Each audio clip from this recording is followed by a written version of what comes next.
All right, so here I want to give you an idea of what it's like to live convenience-wise with both projectors. For example, this is the um, XGIMI Halo Plus, and this is the WeMax Advanced Go 300. Uh, the main thing I wanted to point out is the biggest gripe I have between the both of them. Which comes down to how easy it is to set up. Obviously, these are both portable projectors. So the main thing that you're going to be doing is moving them around and setting them up in places that you usually don't often.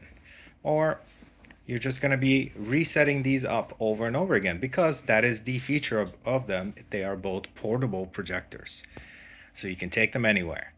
The one thing I wanted to point out is right now the picture is almost perfectly placed around the screen. But the reason for it is because I literally had to spend a half an hour setting this thing up to look just right. The biggest issue with it, and let's see if I can duplicate this right now, is that the XGIMI Halo, or not the XGIMI, the Advanced Go 300.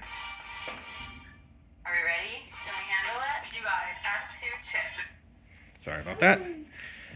So the biggest issue is screen calibration. Autofocus works wonderfully on both projectors, but when it comes to keystone correction, one is a nightmare, the other one is an absolute beast. And I'll let you be the judge of which one's which.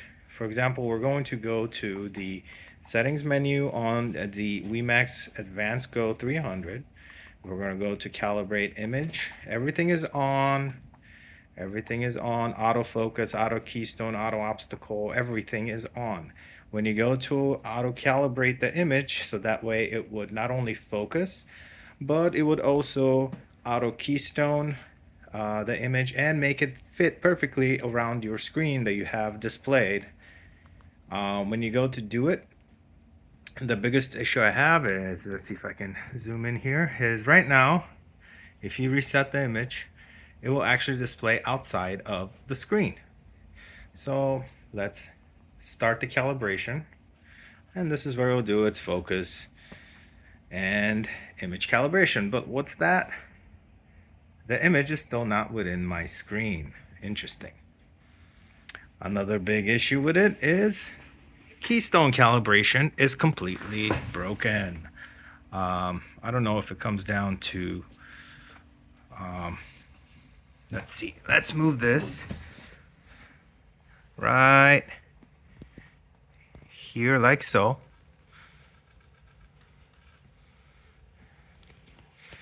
And what do we see?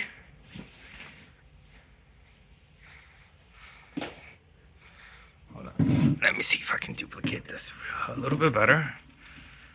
All right. So now if I shift the image over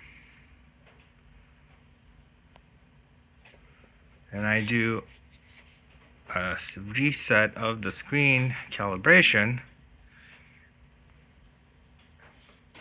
it should be able to resize the image and refit it to match the screen. When you do so, it simply doesn't work. There are massive borders. And let's see if I can give you an idea. If we turn on the lights here, you can see the image right there is not centered. It's displaying right outside.